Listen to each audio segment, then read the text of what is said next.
Bien, bonjour à tous.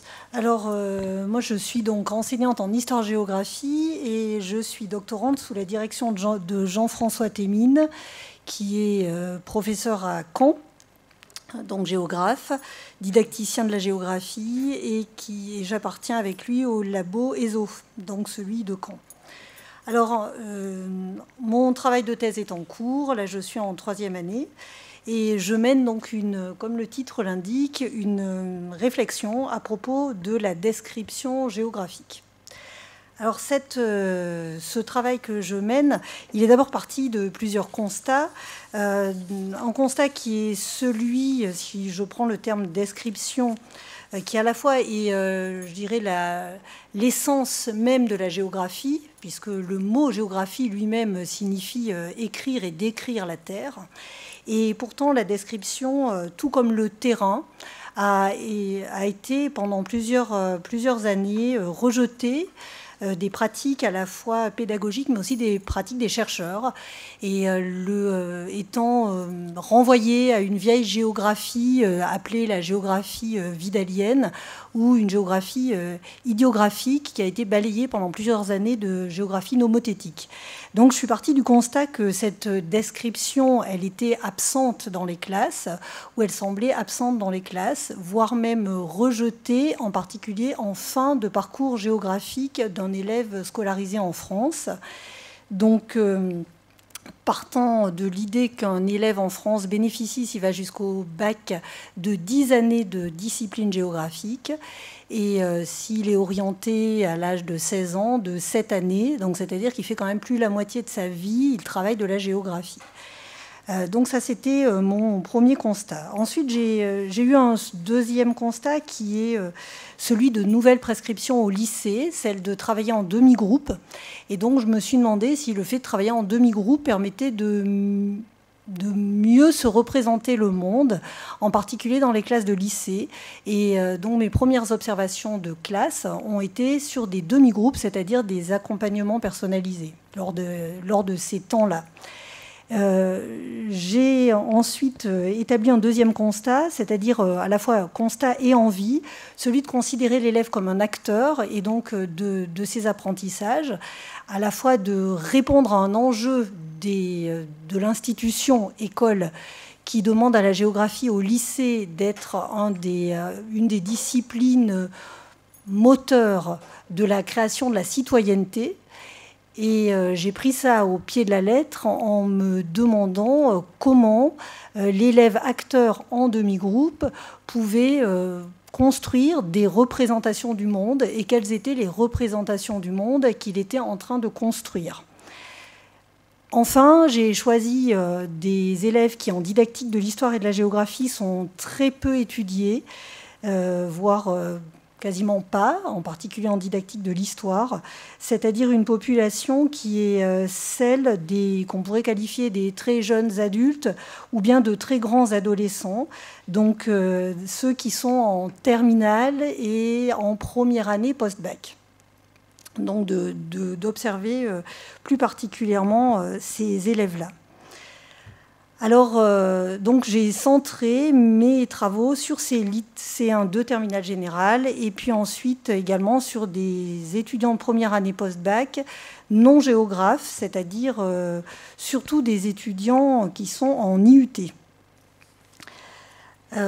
Donc voilà, la question que je me suis posée, c'était finalement, et c'est d'où mon titre qui aussi tend la main à ma discipline première de recherche qui fut l'histoire, c'est l'idée de se demander comment cette description géographique dans les classes peut-elle révéler des représentations du monde chez de très jeunes adultes.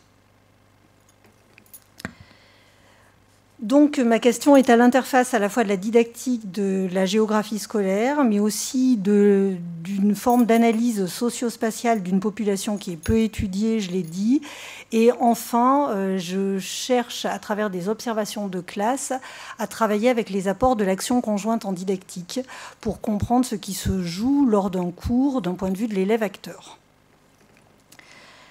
Donc pour répondre à ces questions, je pars de l'idée qu'il ne faut pas penser les savoirs géographiques comme en dehors de l'expérience juvénile, mais à la suite des travaux aussi d'Elisabeth Schneider, qui travaille à Caen, sur le fait qu'il y a une mise en lien entre ces savoirs scolaires géographiques et l'expérience juvénile, y compris lors de ce que je vais appeler simplement la vie de la classe.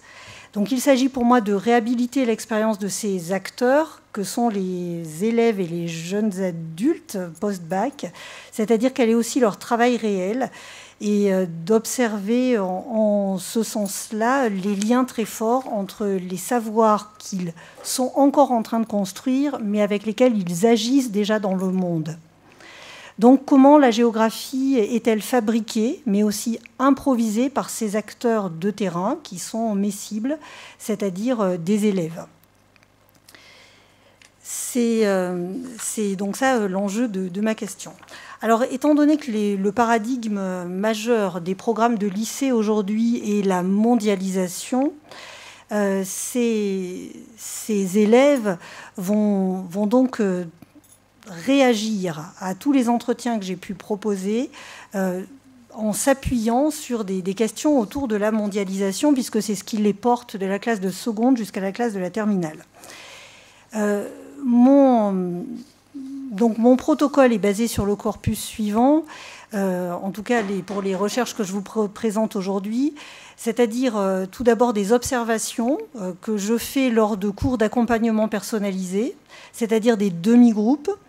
Alors j'ai observé en séance d'histoire, j'ai observé aussi en séance de géographie et aussi en séance mixte qu'on appelle aujourd'hui des séances de géo-histoire, c'est-à-dire plus ciblées sur une compétence spécifique liée aux deux disciplines.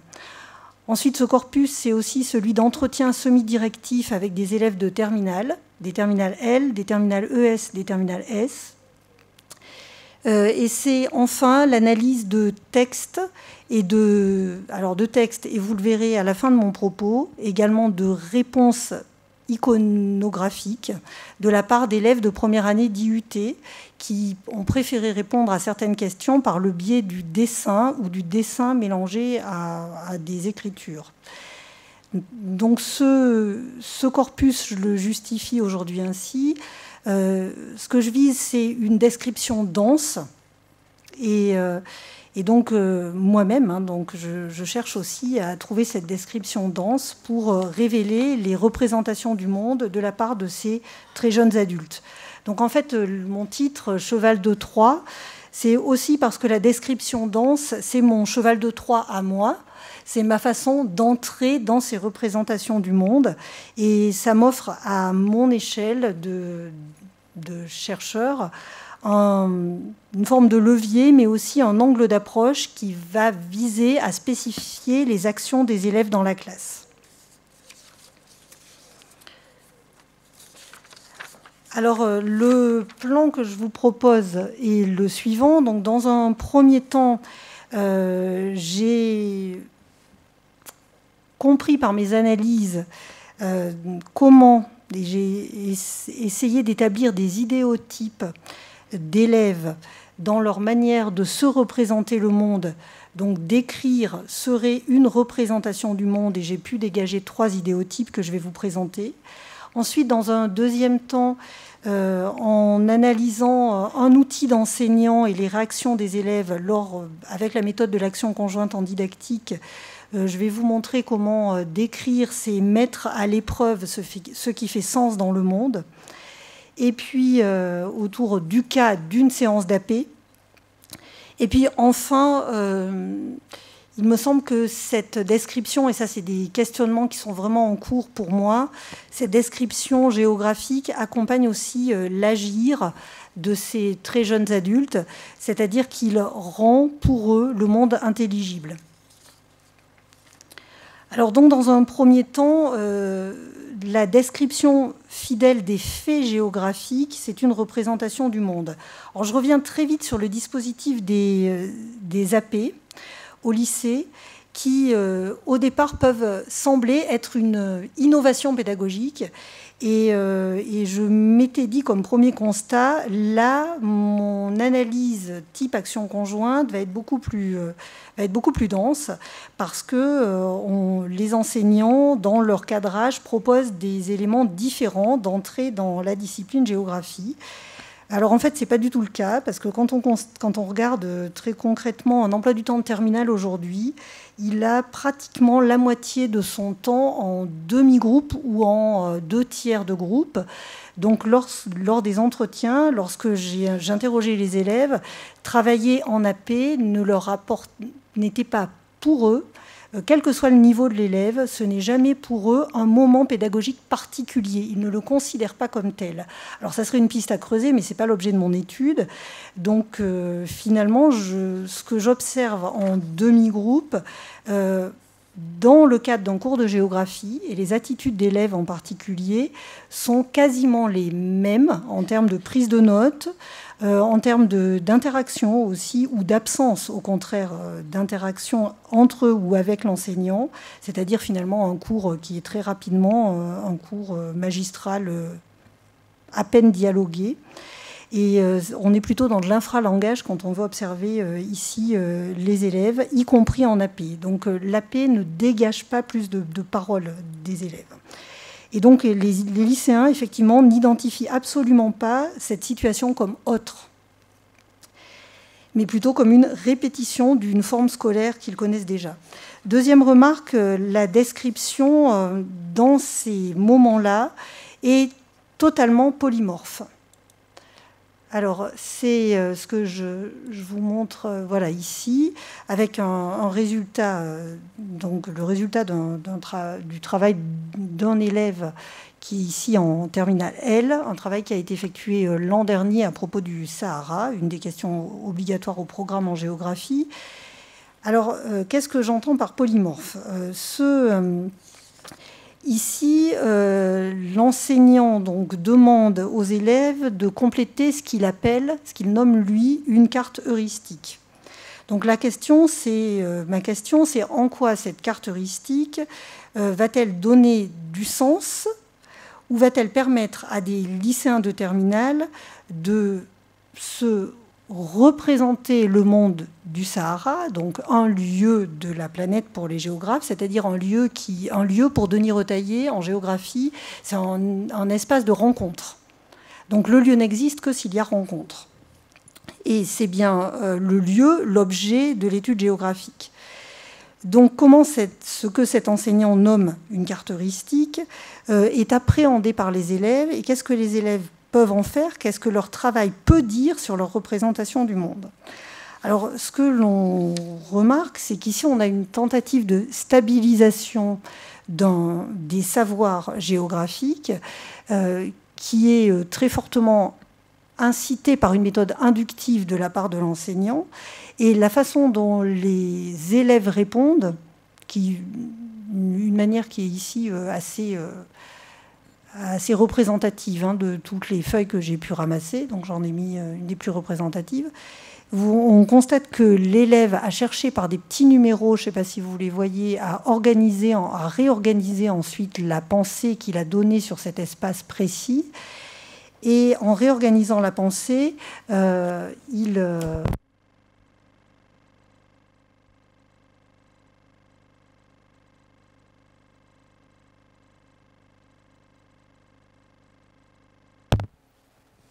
Là, c'est toujours pas bon, mais je peux parler comme ça? Non.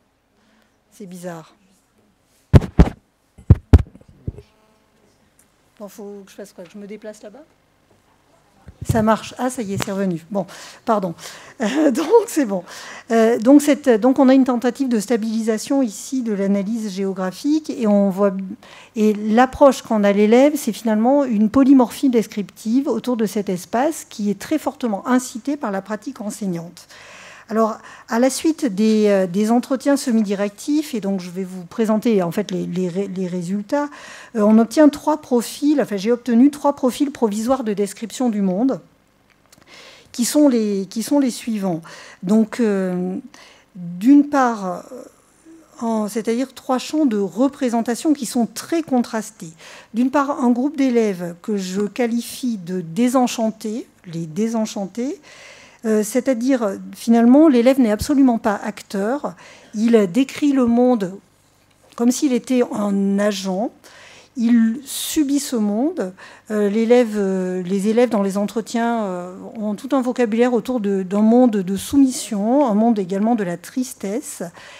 L'idée pour eux, c'est qu'ils ne parviendront jamais de toute façon à y être acteurs.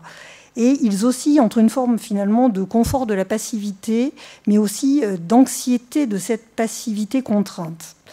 Ils sont à peine agents, sauf lorsqu'ils disent qu'ils consomment ce monde.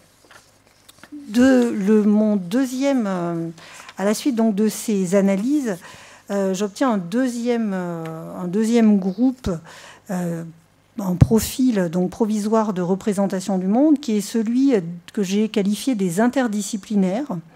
Alors, ces élèves se posent énormément de questions. Pour eux, la description du monde est essentielle. Elle appartient à la discipline géographie, mais elle appartient aussi beaucoup à leur apprentissage des langues vivantes, y compris lorsqu'ils sont scolarisés en S, lorsqu'ils passent un bac S, et quelle que soit l'option du bac S.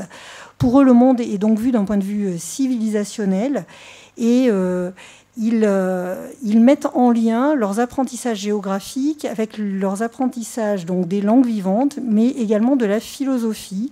Et j'ai retrouvé ça, quelle que soit l'option de terminale prise par ces élèves.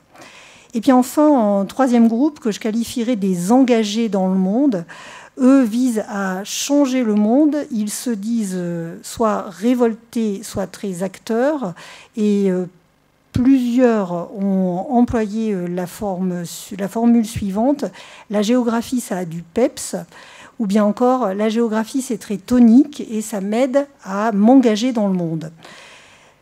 Donc ces 3 représentations du monde rejoignent ce que les géographes appellent la géographicité, qui a été définie par Éric Dardel comme une démarche cognitive de mise en relation existentielle entre l'homme et son habitat. Et c'est bien cette géographicité que je vise à chercher dans ma description géographique. Alors, pour un de mes outils pour la révéler, c'est celle de cette mise à l'épreuve de ce que je qualifierais de mes géotypes. Et cette mise à l'épreuve, alors j'essaie de la trouver lors d'analyses type action conjointe ou inspirée par l'action conjointe en didactique, en essayant de voir comment des coups de théâtre didactique se jouent dans des demi-groupes. Et donc en analysant de manière la plus fine possible quelques temps d'échange lors de cours de terminale. Alors, je vais juste vous en proposer quelques extraits, parce que ça, c'est de l'analyse d'interaction de classe, qui montre, en fait, ces interactions, elles sont généralement extrêmement révélatrices, parce que c'est comme si 2 dialogues se déroulaient, c'est-à-dire d'une part la description du monde que propose l'enseignant, et d'autre part la description du monde que lui impose progressivement les élèves. Alors je vous donne un exemple au sujet de l'étude de Shanghai, toujours en terminale et cette fois dans une classe de ES. On peut vraiment relever de réelles contradictions qui sont contenues dans les mots et dans l'écart entre les exigences de l'enseignant et le vocabulaire employé oralement. L'enseignant cherchant, par son vocabulaire plus lâché, à piquer au vif les élèves. Et cette volonté-là est frappante. Également, on a un écart parce que ce langage de l'enseignant ouvre la porte à des commentaires d'élèves. Ainsi, de manière récurrente, lors d'un cours d'AP, un élève tense, c'est vraiment le terme, son enseignant de manière très récurrente et très répétée au sujet des fonctions métropolitaines de Shanghai. Selon lui, ce n'est pas possible. L'élève le répète pratiquement 10 fois sur 30 minutes, parce que la Chine, selon l'élève, est une dictature. L'élève rajoute « c'est un régime totalitaire, il ne peut donc pas être une ère de puissance ». Et l'élève revient à la charge à la fin en disant à son enseignant « Mais pourquoi manque-t-il une fonction politique à cette ère de puissance ?» Et il fait lui-même la réponse, toujours l'élève, parce que c'est la Chine, et la Chine, monsieur, est un petit protectionnisme. Donc il n'y a pas de politique, je cite toujours l'élève, c'est une dictature, il y a un parti unique. On a donc deux dialogues qui se déroulent et qui cassent complètement toutes les typologies classiques de représentation du monde, puisque des élèves à côté de celui-ci renchérissent. La Chine utile, monsieur, c'est la carte de la localisation des villes. Donc, que signifie ici le terme utile dans leur représentation du monde? Est-ce que c'est une carte utile pour le bac? Ou est-ce que c'est une Chine utile d'un point de vue de la mondialisation? L'enseignant confirme, oui, c'est la carte de localisation des villes. Donc lui, il le comprend dans sa fonction d'enseignant qui prépare à l'examen du bac. Et les élèves renchérissent. La Chine est utile, monsieur, c'est la façade littorale. Ça ressemble donc beaucoup aux États-Unis, disent les élèves. Et l'élève répète et clôt le cours, mais finalement, monsieur, la Chine, c'est comme les États-Unis. Donc la représentation du monde qui sort de cette interaction, c'est celle d'une forme de lissage du monde vers laquelle tendent de manière assez impertinente les élèves lors de l'action conjointe qui se joue. Donc on a bien une description qui est déjà une action de l'élève dans le monde, y compris dans ce jugement du monde. Et cette action, elle est imposée par les élèves. Pourtant, alors vous le voyez ici, dans une autre AP, des enseignants tentent de cadrer complètement le travail de leurs élèves. Et c'est autour de cadrage de ce type-là que les élèves prennent en fait toute leur liberté et que les interactions se jouent et donnent une autre description du monde que celle que l'enseignant vise à imposer, qui est finalement non pas celle d'une compréhension du monde, mais beaucoup plus celle d'une préparation à un examen, c'est-à-dire de rentrer dans un code d'examen. Puisque ce cadrage ici qu'a distribué un enseignant, il peut servir, on peut changer le titre et mettre Shanghai, une ère de puissance, hein, ou Shanghai, un symbole de l'ère de puissance chinoise. Ça revient strictement au même. Et or, les élèves, finalement, par leur impertinence, me révèlent à chaque fois que ce qu'ils proposent de leur description du monde est beaucoup plus dense que cette proposition-là qui répond à un examen final.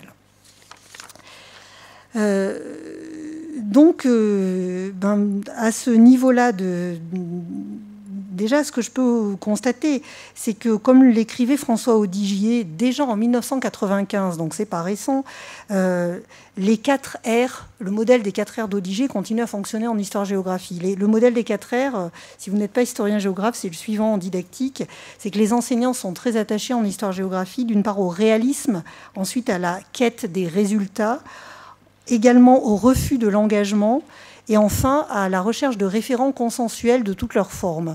Et ce modèle, il continue à jouer 20 ans plus tard. Par contre, du point de vue des élèves en fin de parcours géographique, l'activité langagière lors des cours constitue réellement un processus d'apprentissage des élèves et permet de montrer que les élèves sont en écart avec cette neutralité enseignante et avec ce modèle des 4 R. Alors, mon dernier point, c'est celui qui m'interroge le plus actuellement, c'est finalement comment cette description géographique non dite, voire cachée, voire rejetée, quand on arrive en terminale ou en première année post-bac, comment cette description, finalement, est toujours très présente et permet-elle de rendre le monde intelligible, mais de quelle manière ? Alors, il me semble que l'intelligibilité du monde, elle est co-créée par les acteurs du cours. C'est déjà la première idée que je vise à tenir dans mon travail de thèse et ce que je remarque aussi bien dans les entretiens semi-directifs que dans mes observations de classe, c'est une forme de phénoménologie descriptive qui oscille continuellement de la part des acteurs élèves entre la perception, l'observation et la description du monde qui jouent en système. Donc finalement, si le terrain, comme le dit Denis Retailleau, est en train de redevenir un apprentissage géographique, la description probablement aussi, mais imposée par les acteurs élèves eux-mêmes. Alors, ainsi, je peux citer une élève de terminale S. Je réfléchis encore pourquoi je préfère la géographie à l'histoire. Les gens sont tous pareils. Le changement d'échelle du global et après regarder ce qui est là, ce qui est vraiment là chez moi ou dans l'autre sens, c'est plaisant. Donc, cette élève a construit une intelligibilité du monde, puisqu'elle est bien sur ces allers-retours entre l'ici et l'ailleurs, c'est-à-dire la dynamique des territoires, mais aussi la place de l'habitant. Donc elle est en train de construire ce que Dardel appelle une réelle géographicité. En tout cas, elle construit sa géographicité. Alors enfin, la dernière piste que je suis là vraiment en train d'explorer, c'est celle sur des élèves post-bac qui n'ont pas du tout choisi des études géographiques, mais plutôt des études courtes, puisqu'ils ont choisi de passer un DUT.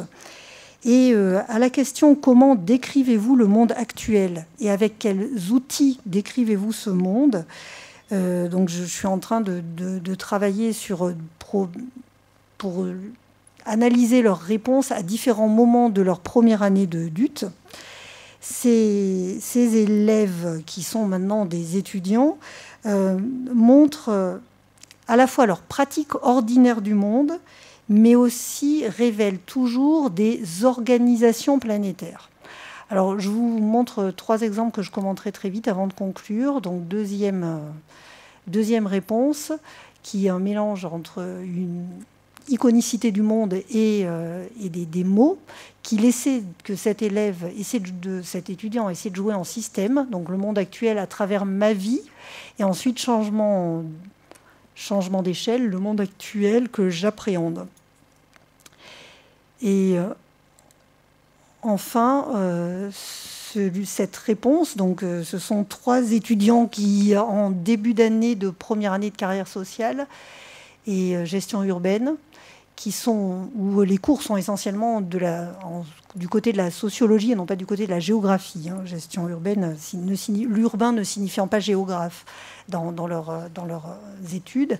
Donc là, en début d'année, voici aussi une dernière réponse d'un étudiant. Alors, il me semble alors, j'essaie donc de me créer actuellement des outils pour comprendre la réaction de ces étudiants post-bac et de comprendre comment eux, maintenant qu'ils sont libérés de toute obligation géographique institutionnelle, quelles sont leurs représentations du monde et en quoi la discipline géographie continue à jouer dans un monde où ils ne sont pas des digital natives, puisqu'ils ont 19 ans, donc ils ne sont pas nés avec, mais ils en sont des utilisateurs du quotidien. Alors, il me semble, d'une part, que leur description du monde est très charnelle, qu'ils cherchent aussi à donner du sens au monde en recréant des cartes qu'on pourrait peut-être qualifier de cartes mentales, mais aussi qu'ils ont pleinement conscience de ce qu'est un lieu en géographie, c'est-à-dire un espace de rencontre des hommes, habitants ou voyageurs, habitants et voyageurs, qu'ils ont compris le jeu des échelles et que l'on retrouve dans toutes leurs réponses, c'est-à-dire que pour eux, le monde, c'est à la fois le lieu où ils se trouvent ici et maintenant, mais c'est aussi un ailleurs, un inconnu, voire un confin, en hors de la classe. Et donc, pour conclure, finalement, au-delà pour conclure très très provisoirement, si la description n'apparaît absolument plus dans les programmes, voire même semble un peu rejeter des pratiques géographiques comme une vieille tradition vidalienne peu efficace, elle est en fait très présente et, me semble-t-il, elle met à l'épreuve les jeunes adultes que les enseignants d'histoire-géographie ont formés. Alors, ce qui m'intéresse plus aujourd'hui, c'est leur expérience sociale. Et finalement, je constate très provisoirement un double renversement. Si l'institution école pose la question, voire impose à la géographie de former le citoyen, eh bien, je me demande actuellement comment l'étudiant citoyen ou le lycéen de terminale, déjà tout jeune citoyen, forme-t-il la géographie? Voilà. Je vous remercie. Merci. Donc, pendant que Jacqueline peut-être vient s'installer, voilà, est-ce qu'il y a des questions pour Anne? Oui. Véronique, qui évidemment veut une question, mais tout au bout de l'amphi. Bon, merci Anne pour cette présentation très très intéressante. Je me posais plusieurs questions que tu te poses aussi peut-être sans doute, puisque le temps de présentation est très contraint. Par exemple, sur notre tendance bien normale pour traiter nos données à catégoriser. On essaye, et peut-être que tu l'as prévu, on tente dans certaines approches d'intégrer la dimension participative. C'est bien entendu en lien avec les questions d'éthique de la recherche aussi. Pour demander aux acteurs, sujets de la recherche, ici les élèves, si les profils que l'on propose ou la lecture que l'on fait de nos données peut correspondre à ce qu'ils perçoivent. Ce qui a évoqué cette question, c'est par exemple la première des catégories que tu cites et qui correspond à un élève désenchanté, je crois. Oui, ou un profil désenchanté. C'est très fort. Comment les élèves se reconnaissent-ils dans cette catégorie? Bon, voilà, c'est une question que je me pose, mais que je me pose aussi moi, bien entendu, quand j'établis des tendances ou des catégories quand je traite mes données. Ensuite, il y a une autre question qui est assez politiquement incorrecte dans le contexte français de la recherche. C'est, bon, je vais dire ça vite, parce qu'on n'a pas beaucoup de temps, d'autant que nous devons partir, malheureusement, pour un petit groupe du site de Bourges. C'est la question, disons, pour aller vite, ethno-raciale. Par exemple, j'ai bien aimé quand, en toute fin, tu parles d'une représentation charnelle de la géographie. Mais par ailleurs, à certains moments, quand tu parles de l'élève, j'ai l'impression d'un élève désincarné. Et cet élève, par exemple, qui relance à 10 reprises à son professeur « Mais alors la Chine ? Mais alors la Chine ?» En fait, on est frustré parce qu'on aimerait bien savoir qui est cet élève. On se demande pourquoi il y a une telle insistance vis-à-vis de la Chine et à quoi ça renvoie pour lui, la Chine. Donc, du coup, je dis, pour aller vite, approche ethno-raciale, mais peut-être approche culturelle, ethno-culturelle, voilà. À quoi ça renvoie pour des élèves qui sont citoyens du monde et qui ne sont pas implantés sur le sol français depuis des générations? À quoi ça renvoie de parler de la Chine, de parler de l'Inde, de parler de l'Afrique?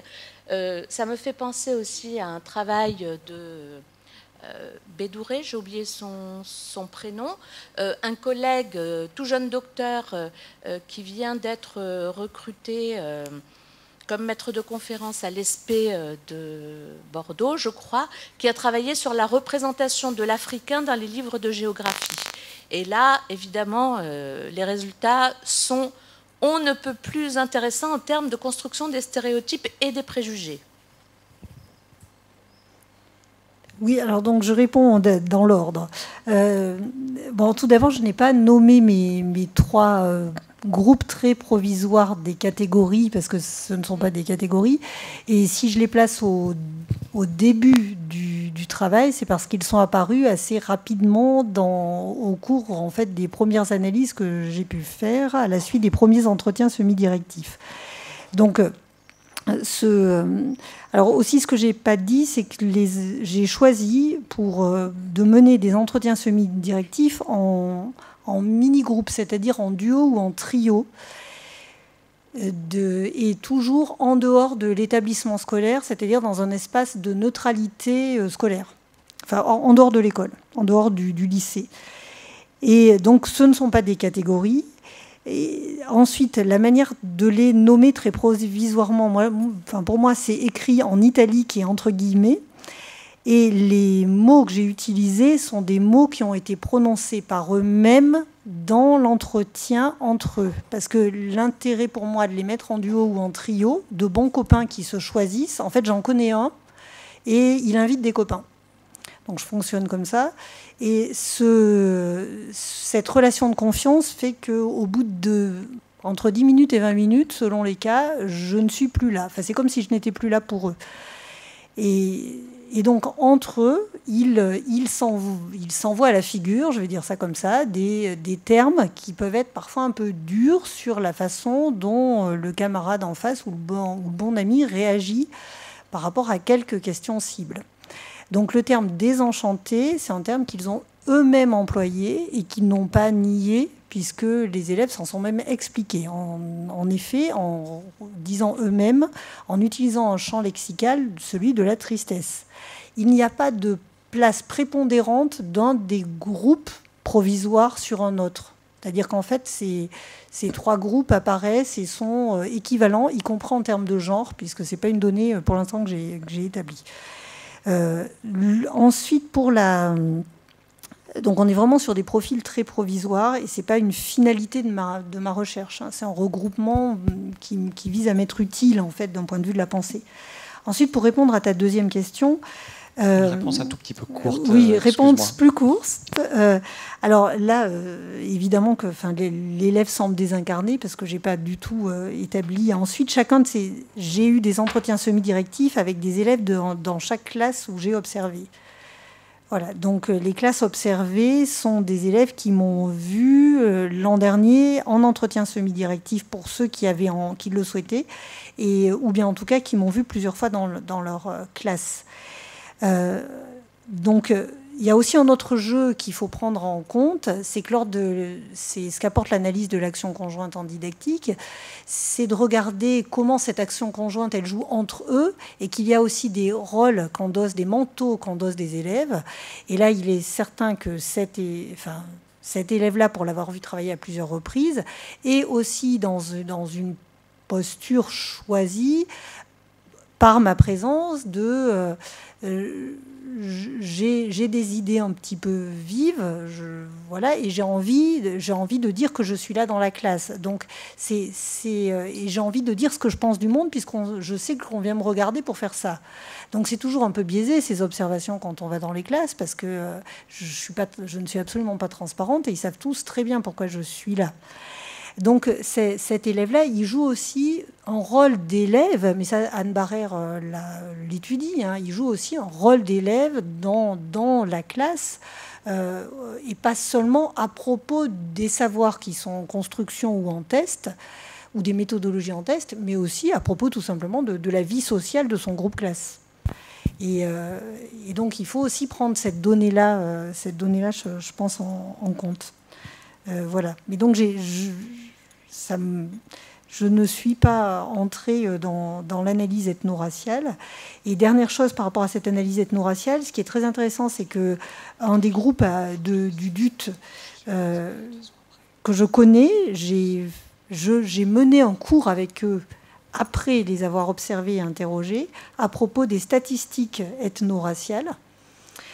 Et ils en ignoraient complètement. Pour eux, c'était assez intéressant de voir que ça ne faisait pas partie de leur univers mental, c'est-à-dire ni de leur univers de connaissances. C'était quelque chose dont ils ignoraient l'existence et ils ignoraient même les débats autour de cela, alors ils vont travailler comme cadre B dans les institutions territoriales de gestion des HLM. Donc ils sont d'emblée confrontés à toute la problématique autour des statistiques ethno-raciales.